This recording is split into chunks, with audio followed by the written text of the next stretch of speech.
Ma'am, আপনাদের বিলটা এই সব মিলিয়ে আপনাদের হয়েছে 3706 টাকা। তো আমরা তো আপনাকে কোনো টাকা দিতে পারবো না। ম্যাডাম, মজা কেন করছেন? আর অনেক কাজ আছে, বিলটা দিবেন, আমি চলে যাই। আরে আমি আপনার সাথে মজা কেন করব? আমি সত্যি আপনাকে বিল দিতে পারবো না। আর সত্যি কথা বলতে আমাদের কাছে তো কোনো টাকাই নেই। তবে হ্যাঁ, আপনি যদি বলেন তাহলে আপনার রেস্টুরেন্টে আমরা কোনো কাজ করে দিতে পারি। এই ধরুন যদি বাসন মাজার থাকে বা যদি পরিষ্কার করার থাকে কিছু। আরে ম্যাডাম, স্যার একই কথাবার্তা বলছেন আপনারা। টাকা কেন দেবেন আর বাসন মাজবেন? আমি মানে কিছু বুঝতে পারছি না, কি বলতে চাইছেন আপনারা? দেখো ছেলে, আমার মেয়ে তো সব বলে দিয়েছে যে আমরা টাকা দিতে পারছি না। যদি বলো তো তাহলে আমি আমার মেয়ে বাসনগুলো মাজবে আর আমি হোটেলের টেবিলগুলো সাফ করবো। আরে স্যার, এগুলো কি বলছেন? আপনি বিলটা দিয়ে দিন না। দেখো ছেলে, আমি তো অনেকবার বলে দিয়েছি আমার কাছে কোনো টাকা পয়সা নেই, আমি দিতে পারবো না। দেখুন স্যার, এরকম করলে কিন্তু আমি কমপ্লেন করতে বাধ্য হব। হ্যাঁ, তো করুন না কমপ্লেন। খাবার খেয়ে যখন বিলটাই পেমেন্ট করতে পারছি না, তাহলে তো আপনি আপনার ডিউটি করবেন। ঠিক আছে, আপনি কমপ্লেন করুন, আমরা বসে আছি। কেন করছেন ম্যাডাম? বিলটা দিয়ে দিন না, তাহলে আমার চাকরিটা চলে যাবে। স্যার আমাকে বলেছিল রেস্টুরেন্টটা বন্ধ করতে, আপনাদের দেখে আমি জেদ করে রেস্টুরেন্টটা খুলে রাখলাম। দিয়ে দিন না। দেখুন, আপনি বারবার বললেই বা আমি আপনাকে কিভাবে দেব?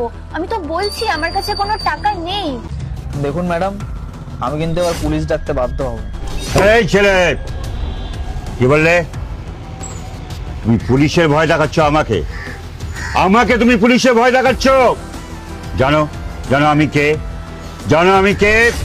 যাও যাও যাও, যাকে পারো তুমি ডেকে নিয়ে আসো, যাও যাও।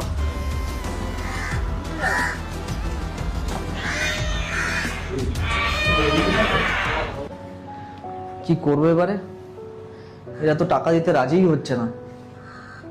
এতগুলো বিল যদি না দেয়, আমার চাকরিটা যাবে।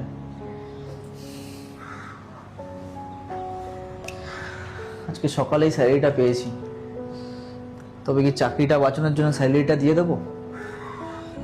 কিন্তু 12,000 টাকার মধ্যে যদি 3,000 টাকা আমি দিয়ে দিই, তাহলে চলবে কি করে আমার?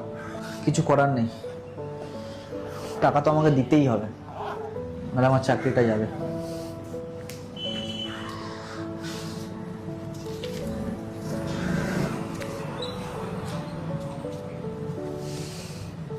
কপালটাই খারাপ।